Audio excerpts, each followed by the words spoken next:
Je suis dépitée les gars. Ça fait 5 minutes que je parle. Et ma caméra s'est coupée. Donc il faut que je recommence tout du début. C'est quand même la 3e fois, faut le dire, que je recommence ma vidéo. Parce que dans la première, je disais n'importe quoi. Dans la 2e, mon truc s'éteint parce qu'il n'était pas chargé. Il a même pas clignoté, à moins que j'ai pas fait attention. Donc il faut que je recommence encore. Salut tout le monde, j'espère que vous allez bien. Aujourd'hui on se retrouve pour une nouvelle vidéo. Et cette vidéo, comme vous l'aurez compris, va parler de l'application Vinted. Pour ceux qui ne savent pas, Vinted c'est une application de revente. Donc vous pouvez revendre vos anciens vêtements, les accessoires, enfin vous pouvez vendre un peu de tout en clair. C'est une application qui est disponible sur le Play Store mais aussi sur l'App Store il me semble. Ce qui concerne l'envoi, quand vous êtes vendeur, les frais de port sont déjà réglés par l'acheteuse, enfin des revirements etc. Il n'y a pas de frais. Déjà je vous explique le processus. Vous avez une vente, donc vous validez, vous emballez avec vos moyens et ensuite vous l'expédiez. Donc là l'acheteuse a déjà réglé mais vous n'êtes pas payé. Pas encore en tout cas. Il faut que l'acheteuse reçoive le colis et après qu'elle valide et après vous serez payé.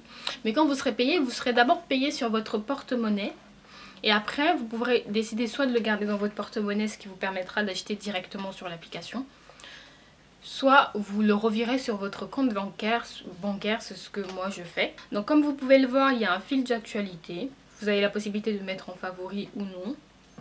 Donc ça a été vendu mais c'est pour vous montrer. Ensuite, pendant que je faisais ma vidéo, j'ai découvert qu'on avait un forum. Et si vous voulez, c'est pour vous faire un peu de pub et pour revendre vos achats si jamais vous n'avez pas pu vendre. Là vous retrouvez vos favoris, donc celui, enfin en fait pour avoir un favori il faut juste cliquer sur un cœur et voilà. Et vous avez la possibilité de faire une recherche. Donc tout à l'heure j'avais appuyé sur smartphone. Comme vous pouvez le voir, il y a les différentes tailles, ça veut dire que l'application elle est vraiment pas adaptée pour les autres achats. Mais vous pouvez quand même le faire, enfin les autres ventes, c'est-à-dire les trucs électroniques. Parce qu'il y a quand même la taille XS, 34 et machin. Quand je tape smartphone, il y a des coques qui apparaissent. Voilà. Le petit plus au milieu c'est pour ajouter un nouvel article. Donc vous remplissez tout ce qu'il y a à remplir, le titre, vous êtes obligé de faire une description. Moi en général je mets des points ou alors je fais vraiment un truc genre salut. Voilà, vous pouvez mettre, vous avez la marque mais vous pouvez aussi mettre en ligne sans marque. Leur partenaire c'est Mondial Relais, mais si vous préférez l'envoyer par la poste, vous mettez le prix que ça va vous coûter et ça sera déduit et après ça vous serez payé après, enfin bref. Mais au départ ça va être à vos frais, donc c'est plus intéressant de faire par Mondial Relais.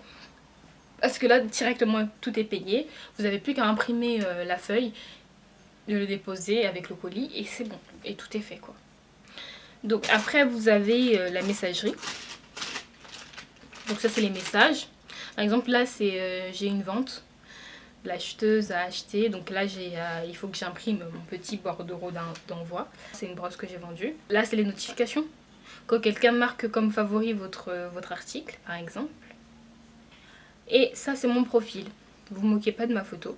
Donc là vous avez plusieurs choses, vos articles, par exemple ça c'est ce que moi j'ai posté, c'est-à-dire des coques de Galaxy S9, des vêtements, etc. Ça c'est le porte-monnaie, il est vide, mais en clair là vous avez mon historique, je vais vous le mettre. Pour le mois d'avril il n'y a rien eu. Ouais voilà. En avril j'ai vendu mon épilateur qui a coûté 35 €. Vous pouvez faire des réductions par lot. Et vous avez la possibilité de vous mettre en mode indisponible. Donc ça c'est cool quand vous êtes en vacances et que vous pouvez pas envoyer de commandes. C'est bien de vous mettre en mode indisponible. Comme ça vos articles, enfin votre vitrine sera fermée. Bah voilà, j'ai eu 2 évaluations positives. Je pense que c'est une bonne application pour revendre et se faire un peu d'argent. Par contre c'est vrai que c'est un peu difficile, vous n'avez pas tellement de visibilité et en général, enfin vous pouvez mettre plein d'articles hein. En général c'est que des favoris, mais ça franchement on n'y peut rien, c'est en fonction des goûts des acheteurs. Après ce qui est bien c'est qu'on a la possibilité de revirer son argent sur son compte bancaire, donc ça c'est vraiment super. Et le fait que ça soit aux frais de Mondial Relais. Par exemple si je veux vendre des vêtements sur le Bon Coin, je vais plus privilégier Vinted parce que les frais sont à la charge de l'acheteur et j'aurai la possibilité de revirer sur mon compte. Après je sais qu'il y en a pas mal qui se sont fait arnaquer, etc. Moi pour l'instant j'ai pas eu d'arnaque vu que j'ai pas commandé, mais je sais que je peux aussi me faire arnaquer. Mais ce qui est bien, quand vous avez une acheteuse comme je disais, elle est évaluée et vous pouvez savoir si elle est fiable ou pas, donc ça c'est vraiment cool. C'est l'acheteuse que j'ai et elle a 41 évaluations qui sont relativement positives, donc ce qui veut dire que voilà, je peux lui faire confiance à mon avis pour la vente. Donc c'est peut-être un moyen de se sécuriser, après ça veut rien dire. N'hésitez pas à me dire si vous connaissiez et si vous avez déjà testé, ce que vous en pensez, etc. Si vous vous êtes fait arnaquer, enfin tout ce petit tralala. En tout cas moi je vous dis à une prochaine vidéo, j'espère qu'elle vous aura plu. Salut!